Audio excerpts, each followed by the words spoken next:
Message reçu semaine du 24 au 30 avril 2020. Mes enfants, je veux donner davantage de révélations à mes disciples de la différence entre ceux que je viendrai ravir et transformer en premiers, et ceux qui resteront sur terre pour la grande tribulation pour continuer dans leur maturité avant ma seconde venue. Ce jour approche à grands pas, et beaucoup ne comprennent pas la séparation qui sera faite, comme cela a été prédit dans ma parole. Dans ma parole, vous lisez 3 des 7 fêtes en Israël qui représentent spirituellement 3 groupes de personnes sur terre. Les fêtes sont la Pâque, la Pentecôte, et les tabernacles. Je vais vous montrer comment ces fêtes et ce qu'elles dépeignent et illustrent parallèlement différents niveaux de maturité spirituelle chez les élus, ce qui peut aussi être dit de mon peuple. La fête de l'orge à la Pâque représente mes vainqueurs, ceux que je ravirai et transformerai en premiers, car cela est parallèle à la première récolte annuelle à être récoltée en Israël. Cette récolte d'orge, ou groupe de vainqueurs a acquis la maturité nécessaire pour être préparé pour la première résurrection. Le corps principal de l'Église ne développera cette maturité que plus tard. Le vent, où mon Saint-Esprit souffle sur les vainqueurs, et la paille, le péché dans leur vie, est immédiatement exposé et repenti, permettant à ce groupe de mûrir avant le deuxième groupe qui est le blé, qui est l'Église qui restera. Les vainqueurs sont extrêmement sensibles au mouvement de mon esprit et ont appris à entendre clairement la voix de leur berger. Chemin avec moi, que ceux qui n'ont pas encore appris à vaincre, ces prémices me placent comme leur premier amour surtout. Les vainqueurs ont également appris à ne pas réagir instantanément à une situation, mais plutôt à prendre du recul et à demander à mon Saint-Esprit comment répondre avec amour. Je vous ai appris à toujours me demander de vous montrer quelle est la réponse la plus aimante dans les situations ou traitements auxquels vous êtes soumis. Il y a un niveau de maturité où vous apprenez à répondre et réagir avec amour, en particulier à ceux qui vous ont blessé. Ce qui compte c'est votre réaction. J'enseigne dans ma parole que tu ne dois pas réagir avec des fruits de la chair, mais plutôt, répondre dans le fruit de l'esprit. Les vainqueurs sont le plus souvent très conscients de leurs pensées, paroles et actions et s'efforcent d'avoir une réponse fructueuse qui me reflète. Cela diffère de ceux qui continuent avec des conflits, de l'envie, des commérages, des paroles d'idoles et des conversations.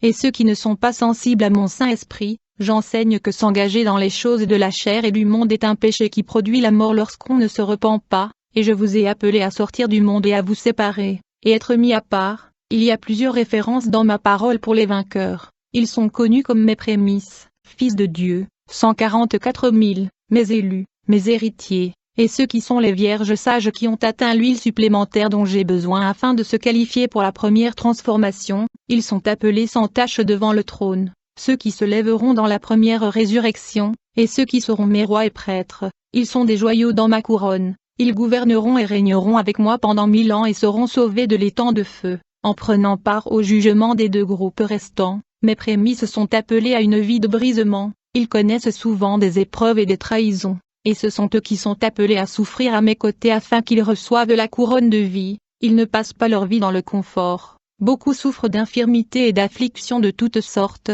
qu'elles soient physiques ou autres. Ils sont appelés à abandonner tout ce qu'ils savent dans cette vie, et ils comprennent que c'est pour un résultat que j'ai ordonné, afin que le moi soit vaincu et que ma gloire soit révélée en eux et par eux. Ils souffrent pour que je prouve l'authenticité de leur grande foi. Ils ont été appelés à porter dans leur corps ma mort, afin que ma vie puisse être révélée en eux. N'ai-je pas déjà dit que vous devez vivre une vie crucifiée, mais afficher une vie glorifiée? Je suis les prémices de ceux qui ont dormi. Ainsi sont aussi mes vainqueurs de la première résurrection, les prémices des autres à venir. Tout comme je n'avais aucune réputation, mes prémices ne sont pas très estimées ici sur terre. Ils ne viennent pas pour se faire des amis et ne sont le plus souvent pas acceptés par le monde et les autres. Ils sont venus sauver les âmes par leur exemple et démonstration de moi pleinement vivant et se manifestant en eux. Leur voyage est un voyage d'isolement dans le désert, et plusieurs fois, ils vivent comme des parias, des marginaux et des solitaires. Parce que le monde ne les aime pas et les comprend mal, c'est parce qu'ils sont pas de ce monde, comme je n'étais pas de ce monde. Ce n'est pas notre maison. Je les ai séparés d'abord afin qu'ils soient formés pour conduire dans la plus grande et plus grande moisson. Il y a un temps ordonné pour ma première venue en tant que marié pour mon épouse, et à cause des épreuves ardentes que mes prémices ont surmontées avant ce point, ils sont le premier groupe à mûrir pleinement en moi, permettant à ma présence de les gouverner complètement. Cette maturation précoce les qualifie en tant que leaders. Mes vainqueurs ne se considèrent pas justes, parce qu'ils connaissent mieux que la plupart la méchanceté de leur propre cœur. Venant péchera moins, car ils marchent en harmonie plus étroite avec mon Saint-Esprit, et se repentent quotidiennement, même plusieurs fois par jour. étant prompt à captiver une pensée et à réprimander les esprits ennemis et leur nature pécheresse. Leur discernement est raffiné, et ils marchent régulièrement dans l'obéissance avec une grande discipline. Ils sont extrêmement consciencieux et à l'écoute de mon esprit. Mes prémices ne se livrent pas à des activités impies ou à des affaires mondaines inutilement ou intentionnellement. Ils font très attention à la compagnie dans laquelle ils se tiennent. Ils ne regardent, ne lisent ou n'écoutent pas des choses que je trouve offensantes. Ils appellent ce qui est saint, saint, et ce qui est mal, mal, contrairement à ce que le monde fait aujourd'hui. Ils n'ont pas peur de défendre la vérité, peu importe le prix, et pour beaucoup, le prix a été tout, car il y a toujours un grand prix à payer pour ce diplôme d'abandon et d'obéissance à moi. Ce groupe ne veut rien de ce monde, parce qu'ils marchent dans les promesses que j'ai faites, et savent qu'ils ne sont ici que pour mes desseins et pour si peu de temps, avant que je les ramène à la maison. La deuxième récolte récoltée en Israël a lieu autour de la Pentecôte, Shavuot. Cette fête est la moisson du blé et représente l'Église. Ceux qui ne seront pas entièrement préparés à me rencontrer, leur époux quand j'apparaîtrai pour mes prémices, leurs lampes ne sont pas complètement remplies d'huile, mais pourtant ils sont encore sauvés de la damnation éternelle. Ces enfants croient en moi, ils sont sauvés, et m'appellent leur Messie. Mais, ils ont besoin d'un plus grand battage par des épreuves, afin qu'ils soient spirituellement préparés à affronter ma présence. Ce groupe est ce qu'on appelle souvent le laisser derrière. Le battage ou le jugement qu'on leur laissera endurer dans la tribulation sera plus sévère, tout comme le blé doit être battu pour séparer l'ivraie. Cependant, cela entraînera une grande purification, et assurez-vous qu'ils sont prêts à me rencontrer à ma seconde venue. Ce deuxième groupe plus important fait souvent des compromis dans la vie de diverses manières. Ils ne sont jamais engagés pleinement dans leur cœur et vie pour moi. J'aime tout mon peuple de la même manière, mais ce groupe ne croit pas à la marche dans l'obéissance complète et n'est donc pas prêt à me rencontrer lors de la première transformation. Ce groupe aura besoin d'une plus grande sanctification afin d'être spirituellement préparé. Ces croyants font de bonnes choses, mais sont ceux mentionnés dans ma parole comme les vierges folles qui n'ont pas d'huile supplémentaire au moment de ma première apparition en tant que mariée. Puis la porte se ferme. Ils sont souvent tièdes et sans engagement, manquant discipline et une forte conviction de foi. Ces âmes sont justifiées par la foi, mais ne se sont pas entièrement soumises à mon processus de sanctification, afin de revêtir ma nature complète. Une plus grande correction est nécessaire.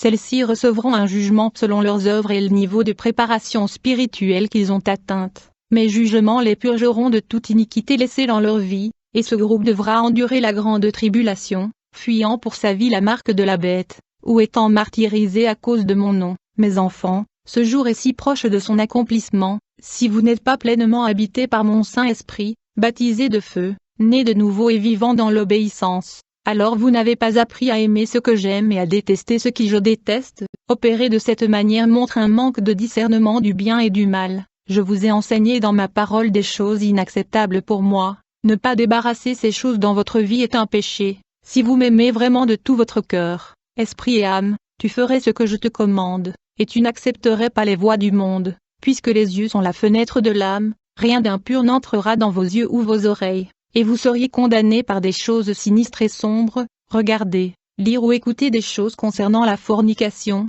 la luxure, l'homosexualité, le meurtre, l'idolâtrie, le blasphème, toutes les nombreuses choses qui inondent votre monde aujourd'hui. Celles-ci seraient toutes offensantes pour vous, comme elles le sont pour moi. C'est pourquoi ce deuxième groupe ne sera pas prêt quand le mois, votre époux viendra pour ses premiers fruits. Voyez-vous maintenant pourquoi il doit y avoir une séparation?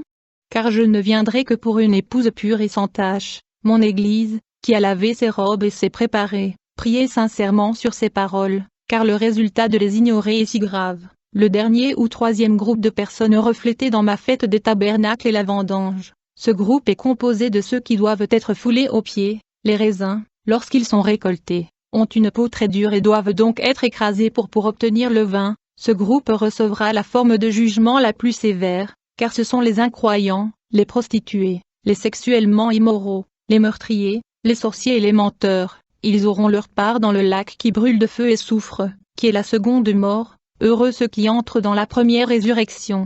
Mon peuple, je vous aime au-delà de toute mesure et je souhaite qu'aucun ne périsse. Qui appelez-vous maître et roi de votre vie?